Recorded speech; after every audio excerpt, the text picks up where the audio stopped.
Okay, you asked for it, you got it. Chip Reality Rap 3.0. I think by now we have all heard the news that Chip flew east to follow his muse.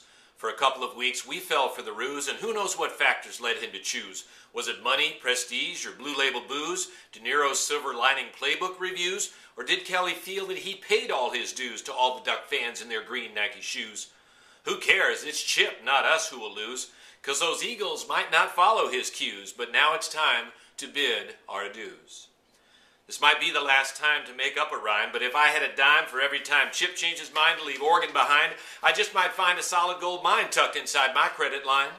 I'm not much of a prophet, but I had a gut feeling that all of this time old Chipper was leaving. Matt Carney tried hard, and he had us all wishing that Chip would hang on and make the decision to stay on at Autzen and be a star on Duck Vision, but his indecision produced much derision. So now we've got Mullins doing some fishing for the next man in who can finish the mission of that prized possession and U of O goal to be #1 in the BCS poll. I thought version 2 was all that was due, because I hadn't a clue, but Chip clearly knew that given the cue, and some Eagles gear too, that from out of the blue, he would jet to the league led by Tagliabue. But this leaves us time to pause and reflect. What made Philly and Kelly come to connect? Chip built that monstrous big-ass house, but he had no ties to a big-ass spouse to anchor him down and keep him around to lead our dear Ducks within our track town.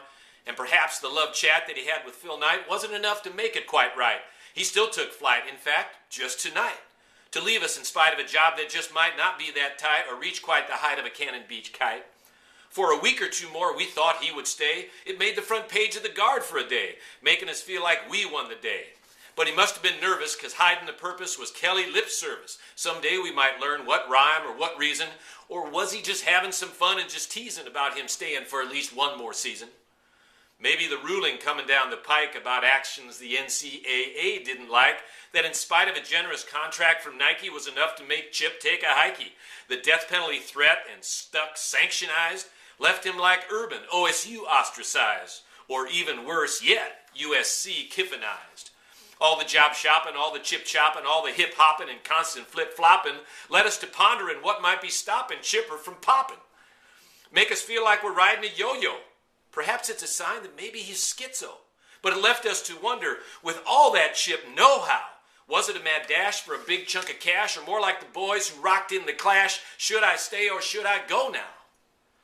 What were the glitches in the first Philly pitches that kept Chip from heading to NFL riches? Did he shed a few tears, or were there some fears that he couldn't match Andy Reid's 14 years? Next year he'll be flying where Eagles dare, but frankly right now I really don't care. Because like Dana Altman's sandy brown hair, nothing will seem out of place around here. We'll have the zone Reed and Marcus and Mamba, Aliota and Helfrich, or some coaching combo. So we'll hunker down in the fog and the mist, and yes, lots of Duck fans are still pretty pissed, but we'll shoulder on with the lightning and green to heights that Coach Kelly has never seen, and continue to play at frenetic Duck pace as we enter next season's championship race. Go Ducks!